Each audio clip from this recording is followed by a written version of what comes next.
Hello student, हर हर महादेव। हमारा जो initiative है टू कंप्लीट 6 to 12 एनसीईआरटी, इसमें क्लास 6, 7, 8, 9 पूरे कंप्लीट हो चुके हैं। आज है class 10, the first chapter of geography, resource and development. ठीक है, तो सबसे इम्पॉर्टेंट थिंग है यहाँ पे रिसोर्स क्या होता है। ठीक है, तो रिसोर्स को समझते हैं। जो भी इन्वायरमेंट में अवेलेबल हो वो हमारे लिए ना एवरीथिंग क्या हो जाएगा, रिसोर्स हो जाएगा, जो कि सेटिस्फाई क्या करता है, टेक्नोलॉजिकल, एसेसिएबल, इकोनॉमिकल, फीजिएबल, कल्चरली एक्सेप्टेबल। ये तीनों जो चीज है जो भी हम सबको मिलते हैं वो क्या हुए, रिसोर्स हो जाएंगे। रिसोर्स ना, अब जो रिसोर्स होता है मतलब क्या है कि जो भी हम सबको नेचर द्वारा मिलता है, जो टेक्नोलॉजी को इनिशिएट करता है, जो इकोनॉमिकली फिजिएबल भी हो और कल्चरली एक्सेप्टेबल भी हो, वो सारी चीज रिसोर्स है। क्लासिफिकेशन रिसोर्स को ना कर सकते हैं बहुत तरीके से। ओरिजिन के हिसाब से भी कर सकते हैं, जैसे कि बायोटिक है बायोटिक, फिर उसको एग्जॉस्टेबिलिटी के हिसाब से भी कर सकते हैं, रीनिएबल और नॉन रीनिएबल, और ओनरशिप के हिसाब से करते हैं, जैसे कि इंडिविजुअल कम्युनिटी हो, नेशनल हो, इंटरनेशनल हो, फिर स्टेटस के हिसाब से भी पोटेंशियल, डेवलप्ड स्टॉक और रिजर्व। ठीक है, अब देखो ओरिजिन के हिसाब से अगर फर्स्टली अगर हम सब देखेंगे, देखो नेचुरल रिसोर्स किस टाइप का होता है, नेचुरल भी होता है और ह्यूमन मेड भी होता है। नेचुरल होता है रीनिएबल, नॉन रीनिएबल, और रीनिएबल में क्या होते हैं, विंड, बायोलॉजिकल भी होते हैं, बायोलॉजिकल में होते हैं नेचुरल वेजिटेशन, वाइल्ड लाइफ, और फिर नॉन रीनिएबल में होता है रिसाइकल, एग्जाम्पल रिसाइकलेबल जो एग्जाम्पल होते हैं मेटल्स, और फॉसिल फ्यूल्स जो नॉन रिसाइकलेबल होते हैं। ह्यूमन कैसे बनाते हैं, स्ट्रक्चर, इंस्टीट्यूशन, क्वालिटी और क्वांटिटी। ठीक है, तो जो देखो डेवलपमेंट प्रोसेस ये जो है, ये जो सबसे इम्पोर्टेंट है कि इसमें बताया गया है कि ओरिजिन के हिसाब से, तो ओरिजिन में ना क्या क्या आते हैं। देखो अपना डेवलपमेंट ऑफ रिसोर्स को लेके ना, depletion of resource for satisfying greed of few individual, इसके लिए ना डेवलपमेंट, देखो क्या होता है, ये जो रिसोर्स को हम सब यूज कर रहे हैं ना, वो फ्यू इंडिविजुअल द्वारा ही सेटिस्फाई कर रहे हैं उनके नीड को। ठीक है, और ये जो फ्यू हैंड्स में है रिसोर्स को, जो रिसोर्स है ना वो फ्यू हैंड्स में ही है और उसको फ्यू हैंड्स द्वारा ही यूज किया जाता है। ठीक है, जो और ये जो है डिस्क्रिमिनेट करता है exploitation of resource led to global ecological crisis such as global warming. और ये जो एक्सप्लॉइट किया जा रहा है रिसोर्स को, उससे क्या क्या हो रहा है, ग्लोबल वार्मिंग हो रहा है, ओजोन लेयर डिप्लेशन हो रहा है, एनवायरमेंट पॉल्यूशन हो रहा है, और लैंड डिग्रेडेशन हो रहा है। अब देखो इसके लिए क्या क्या बनाया गया है, सस्टेनेबल डेवलपमेंट गोल स्टार्ट किया गया है। ठीक है, सस्टेनेबल इकोनॉमिक डेवलपमेंट का मतलब होता है डेवलपमेंट ऐसा यूज किया जाए कि डैमेज ना किया जाए एनवायरनमेंट का, और डेवलपमेंट जो प्रेजेंट है वो उसको कंप्राइज किया जाए आज भी और फ्यूचर जनरेशन के लिए भी रखा जाए उसको। ठीक है, रियो डी जेनेरियो अर्थ समिट किया गया था 1992 में, ताकि ना इससे ना ब्राजील में ये हुआ था, और इससे क्या हुआ था कि अर्थ समिट के रूप में इसको मनाया गया था। अर्जेंट प्रॉब्लम जो इन्वायरमेंट को लेके था या सोशियो इकोनॉमिक डेवलपमेंट को लेके जो ग्लोबल लेवल पे जो प्रॉब्लम था, उस सबको लीडर असेंबल हुए थे और डिक्लेरेशन किए थे ग्लोबल क्लाइमेट चेंज को लेके, बायोलॉजिकल डाइवर्सिटी का रियो कन्वेंशन में, जिसमें ना इनरोल किए थे ग्लोबल फॉरेस्ट प्रिंसिपल्स और अडॉप्ट किए थे agenda 21 for achieving sustainable development 21st century में। ठीक है, अब एजेंडा 21 क्या है, देखो ये ना डिक्लेरेशन साइन किया गया है वर्ल्ड लीडर द्वारा 1992 में यूनाइटेड नेशन कॉन्फ्रेंस और इन्वायरमेंट और डेवलपमेंट में, यूएनसीईडी में, जो रियो डी जेनेरियो में ब्राजील में हुआ था। इसका एम क्या था कि अचीव करना ग्लोबल सस्टेनेबल डेवलपमेंट को, एजेंडा को ना कॉम्बैट करना इन्वायरमेंट डैमेज का, पॉवर्टी का, डिजीज का, through global cooperation on common interest, mutual needs and fair responsibility. One major objective of agenda 21 का क्या था कि लोकल गवर्नमेंट को ना ओन लोकल एजेंडा बनाना है 21। ठीक है, अब देखो रिसोर्स का प्लानिंग किस हिसाब से हो सकता है उसके बारे में बताया गया। देखो रिसोर्स का प्लानिंग जो है वो ना इंडिया, देखो रिसोर्स का प्लानिंग क्या हो सकता है, जब कि रिसोर्स के बारे में सोचा जाता है तो ना इंडिया में इनॉर्मस डाइवर्सिटी है रिसोर्स को लेके, और जो रीजन है सर्टेन टाइप ऑफ रिसोर्स ना, वहाँ पे ना रिसोर्स इंपॉर्टेंट रिसोर्स है, जैसे कि सेल्फ सफिशिएंट है उस रिसोर्स को लेके, कुछ रीजन वाइटल रिसोर्स में, जैसे कि झारखंड हो, छत्तीसगढ़ हो, मध्य प्रदेश हो, ये रिच मिनरल और कोल डिपोजिट में है, मतलब इनके पास इतना एब्यूडेंस है कि ये खुद का भी कर सकते हैं और देश को भी चला सकते हैं। अरुणाचल प्रदेश के पास है वाटर एब्यूडेंस में, इंफ्रास्ट्रक्चर डेवलपमेंट नहीं है, बट स्टेट जो राजस्थान है उसके पास है इंडो सोलर और wind energy, but lack water resource, और उसके पास वाटर रिसोर्स नहीं है। मतलब कि ऐसा है कि किसी प्लेस के पास कुछ है तो किसी प्लेस के पास कुछ नहीं है, तो इसको क्या किया जाएगा कि ना मतलब इस हिसाब से रिसोर्स को बांटा जाएगा, प्लानिंग किया जाएगा रिसोर्स का कि जहाँ पे जिस चीज का नीड है उसको उस जगह पहुंचाया जाएगा और जहाँ पे जिसका एब्यूडेंस है उसको वहां से लेके दूसरी जगह दिया जाएगा जिसमें उसका सबसे ज्यादा इंपॉर्टेंट यूज होगा। ठीक है, देखो अब इसमें क्या होगा, जो ना सबसे पहले जो है इसमें बताया गया है लैंड रिसोर्स के बारे में। लैंड, देखो लैंड क्या है कि जो ना लैंड इकोनॉमिक एक्टिविटीज के लिए परफॉर्म किया जाता है। ठीक है, इसमें सपोर्ट किया जाता है वेजिटेशन को, वाइल्ड लाइफ को, ह्यूमन लाइफ को, इकोनॉमिक एक्टिविटीज को, ट्रांसपोर्ट, कम्युनिकेशन सिस्टम को और बहुत सारी चीज को। ठीक है, तो क्या है कि लैंड ना अब इम्पोर्टेंट जो हम अबाउट 43% जो लैंड है वो प्लेन है और एग्रीकल्चर और इंडस्ट्री को प्रोवाइड करता है। माउंटेन पे 30% है और जो 27% जो कंट्री का है ना वो प्लेट्यू रीजन में है। ठीक है, और ये it possesses rich diverse minerals, fossil fuels और फॉरेस्ट। इसमें क्या क्या है, रिच डाइवर्स मिनरल्स है, रिजर्व मिनरल्स क्या है, फॉसिल फ्यूल्स है और फॉरेस्ट भी है।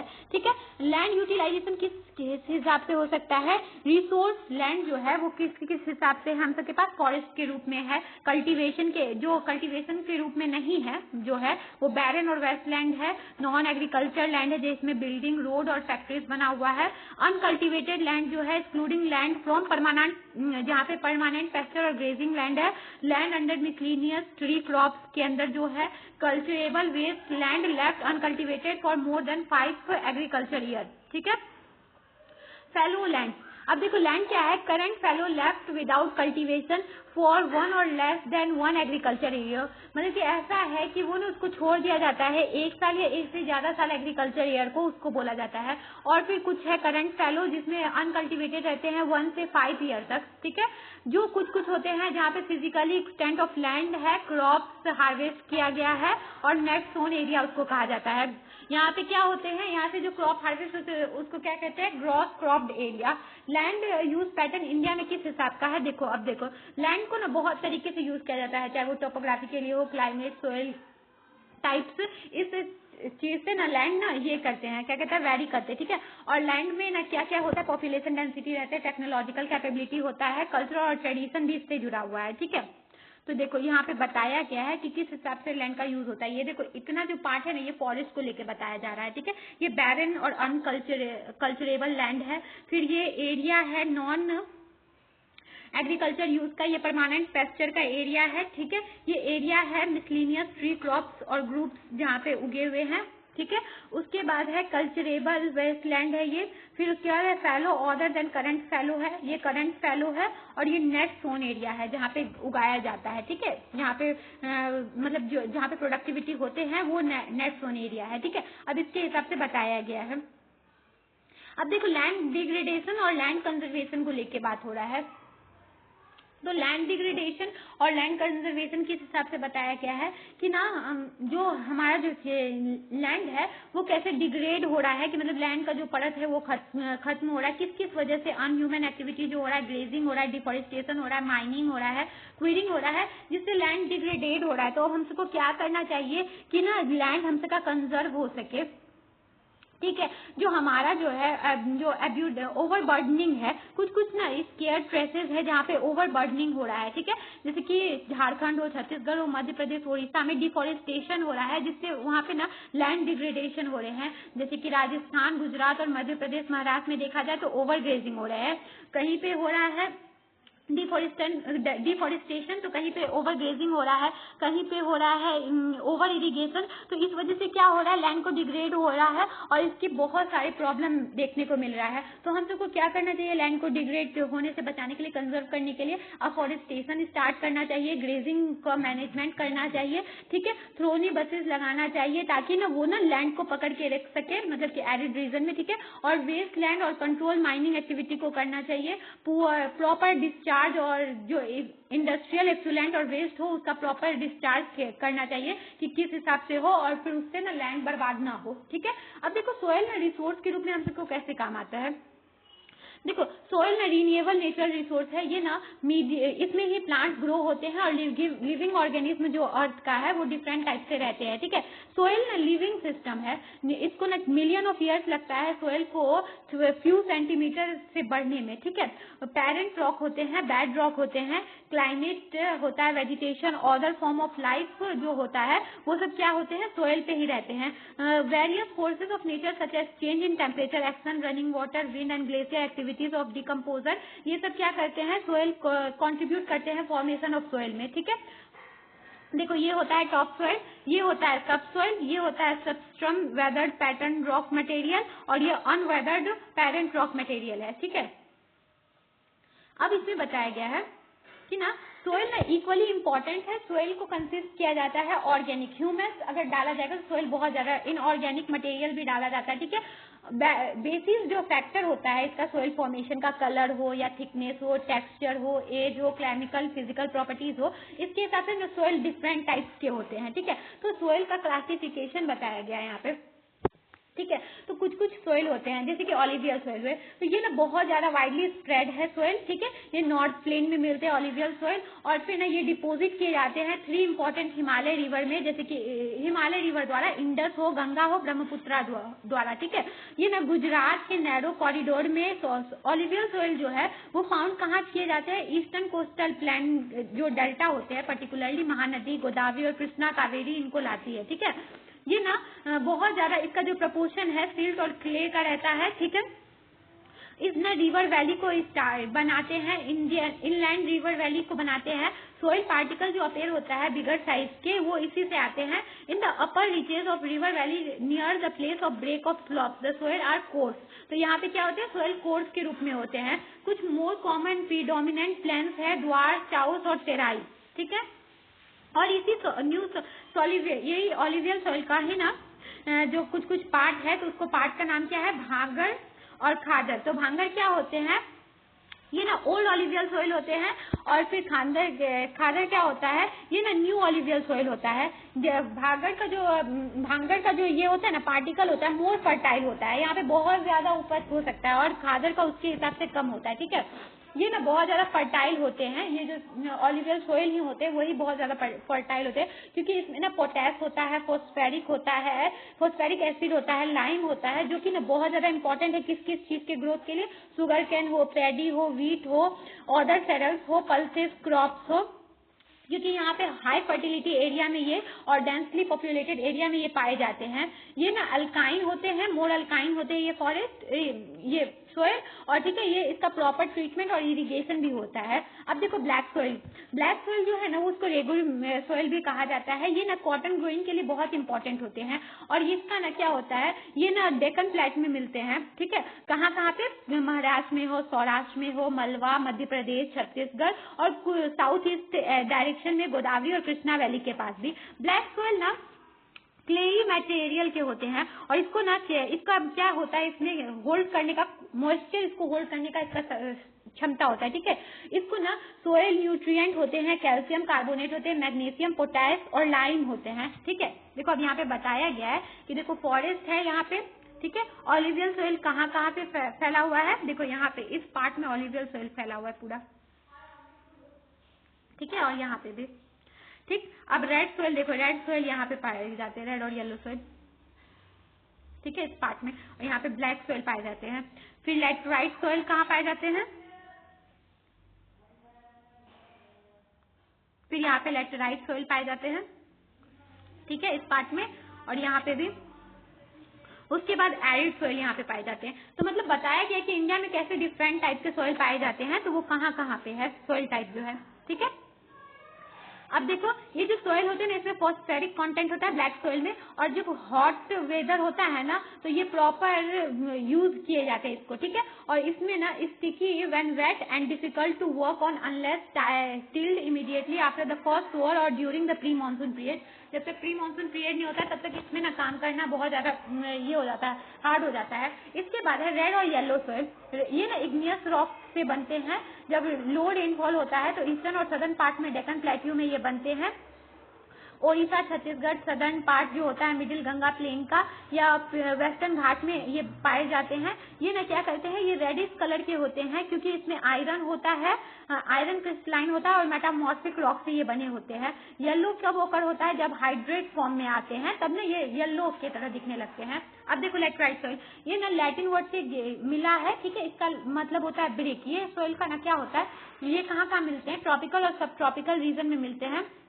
लेटराइट सॉइल जो है वो ना वेरी डीप होते हैं, एसिडिक इनका होता है, मोर देन 6.0 pH होता है इसका मान, और जनरली जो होता है deficient in plant nutrient and occur mostly in southern state में। जैसे कि सदर्न स्टेट कौन कौन से, महाराष्ट्र हो, उड़ीसा हो, वेस्ट बंगाल के नॉर्थ ईस्टर्न रीजन के पार्ट जो होते हैं वहां पे ना ये लेटराइट सॉइल देखने को मिलता है। इसमें बहुत ज्यादा ह्यूमस भी होता है, और फिर ना इसमें सेमी एरिड इन्वायरमेंट होता है, और वेजिटेशन इसमें बहुत अच्छे तरीके से ग्रो होता है क्योंकि ह्यूमस प्रॉपर होता है इसमें, ठीक है।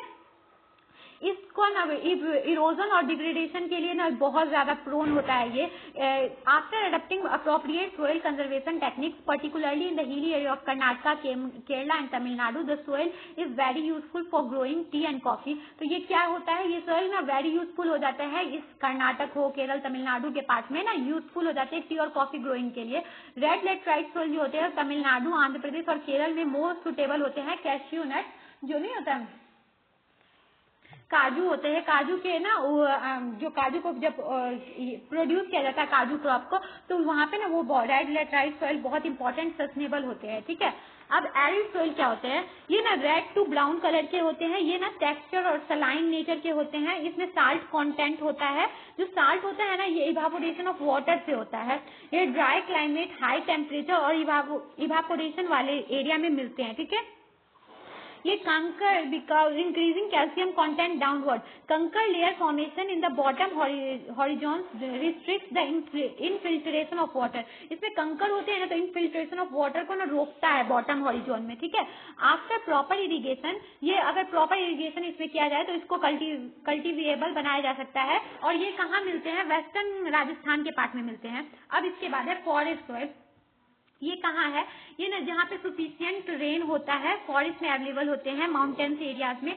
ये वेरी करते हैं माउंटेन इन्वायरमेंट को लेके, ठीक है। इसमें कुछ लोमी सिल्ट वैली साइड्स और कोर्स ग्रेन के साइड में अपर स्लॉप्स में होते हैं। इसमें स्नो कवर्ड एरिया भी होते हैं कुछ कुछ हिमालय के, और ये सोइल ना एक्सपीरियंस करते हैं डिन्यूडेशन, और ना एसिडिक होते हैं, लो ह्यूमस कंटेंट होता है इसमें, और ये lower part of valley particularly river terraces और ऑलिवियल फैंस और फर्टाइल होते हैं ये, ठीक है। इसके बाद है सोइल इरोजन और सोइल कंजर्वेशन को लेके।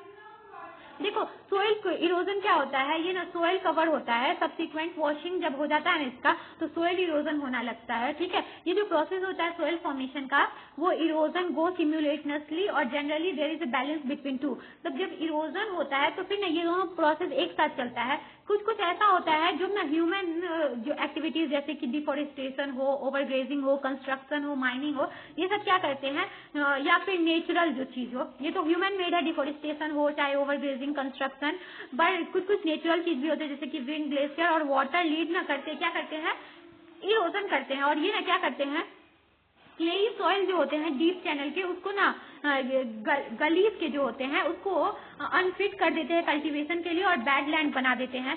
चंबल बेसिन में ना ये लैंड जो land Chambal basin such lands are called ravines, और चंबल बेसिन में इस लैंड को क्या कहा जाता है, रेवाइंस कहा जाता है।